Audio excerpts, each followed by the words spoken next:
La correspondance à Bagdad de Lucille Wasserman. Tous les Irakiens le disent, leur vie s'est considérablement dégradée après le 11 septembre et donc après l'invasion de leur pays par les États-Unis.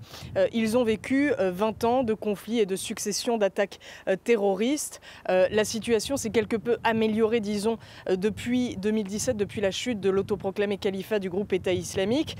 Mais la menace reste bien réelle sur le territoire. On a observé à ce titre 3 attentats suicides en plein Bagdad cette année et bien plus évidemment dans les campagnes irakienne. La coalition internationale reste évidemment engagée ici. Elle est dirigée donc par les États-Unis qui ont 2500 soldats encore ici.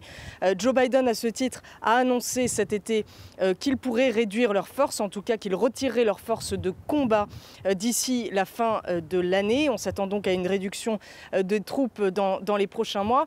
Est-ce que cela signifie qu'on peut observer un nouvel Afghanistan, disons ici? Eh bien, j'ai posé la question au porte-parole des forces antiterroristes que j'ai pu rencontrer. Il m'a dit que non, qu'il était confiant sur le sujet, que l'Irak avait finalement vécu ce que vit actuellement l'Afghanistan dans les années 2011 jusqu'en 2014. En 2011, lorsque les États-Unis se sont retirés, et en 2014, donc, lorsque le groupe État islamique s'est installé sur leur territoire.